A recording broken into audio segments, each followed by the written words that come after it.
Já parou para pensar que alguém pode cometer um ato que, à primeira vista, parece um crime, mas no final das contas não ser responsabilizado por isso? Pois é, isso acontece. E a chave para entender como isso é possível está num dos conceitos mais fascinantes do direito penal, a teoria do erro. Hoje, a gente vai desvendar a diferença crucial entre o erro de tipo e o erro de proibição. A pergunta que guia a nossa conversa é essa. Um ato foi cometido, mas a pessoa estava enganada sobre alguma coisa. E aí? Isso é crime? É exatamente esse dilema, essa zona cinzenta que a teoria do erro tenta iluminar.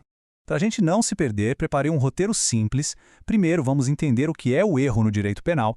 Depois, a gente mergulha de cabeça no erro de tipo, que é um erro de percepção. Logo em seguida, vamos para o erro de proibição, que é um erro de consciência. Aí a gente bota os dois lado a lado para ver a diferença e, por fim, analisa as consequências práticas de cada um. Vamos lá? Ok, vamos começar do começo. Para entender os tipos de erro, a primeira coisa que a gente precisa saber é onde, dentro da estrutura do crime, esse erro acontece. Porque, acredite, essa localização muda tudo. Basicamente, essa confusão mental da pessoa pode aparecer em dois momentos. Ou ela afeta o que a gente chama de fato típico, que é a descrição objetiva do crime, o que aconteceu, ou ela afeta a culpabilidade, que é o juízo de valor sobre aquela conduta. É a hora de perguntar se a pessoa merece ser punida. Guarde bem esses dois conceitos, fato típico e culpabilidade, porque eles são a base de tudo que a gente vai ver.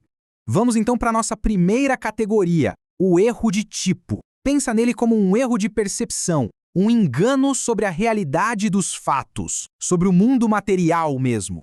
A definição técnica é essa, uma falsa percepção da realidade. Ou seja, a pessoa olha para uma situação e entende tudo errado. Ela se engana sobre um elemento que faz parte da descrição do crime na lei.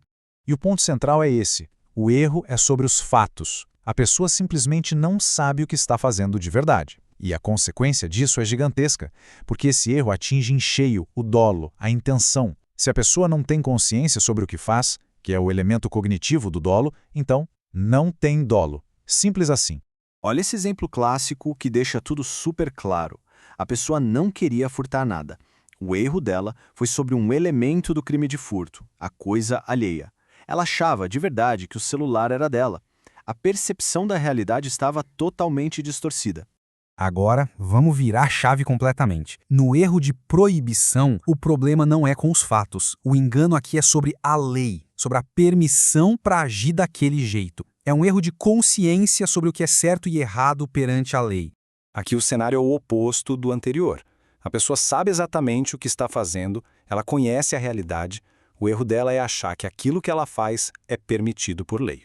E aqui está o pulo do gato. O dolo, a intenção, continua lá intacto. A pessoa quer fazer aquilo e sabe o que está fazendo.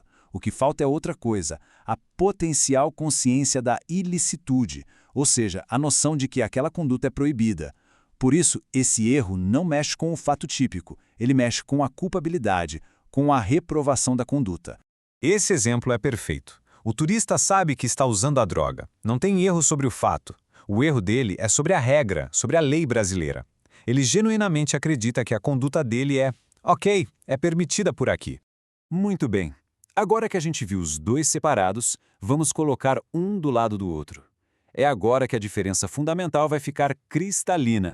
Se a gente fosse resumir numa frase, seria essa.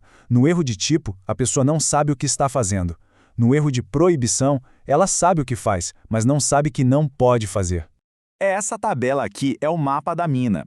Olha só, o erro de tipo ataca a consciência sobre a realidade que é parte do dolo.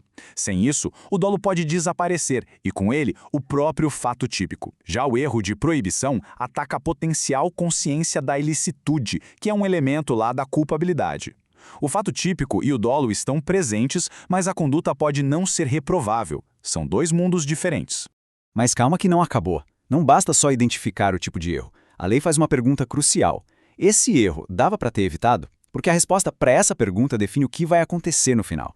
A lógica é a seguinte: se o erro era inevitável, quer dizer, totalmente desculpável, a consequência é máxima. Não há crime ou não há pena. Fim de papo. Agora, se o erro era evitável, se com um pouquinho mais de cuidado a pessoa teria percebido a verdade, aí a história é outra. Ainda vai ter uma consequência, só que mais branda.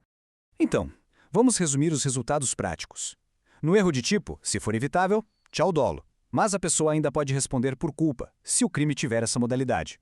Já no erro de proibição evitável, o crime e o dolo existem, mas a pena tem que ser obrigatoriamente reduzida.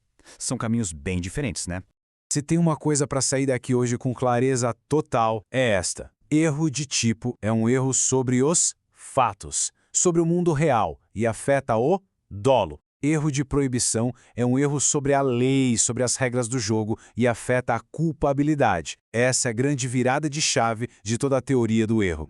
E para a gente fechar, fica essa reflexão. Qual é a linha que separa um simples mal-entendido da responsabilidade criminal? Como a gente viu, a resposta está nessa análise complexa da mente humana que o direito penal se propõe a fazer. Muito obrigado pela companhia nesta análise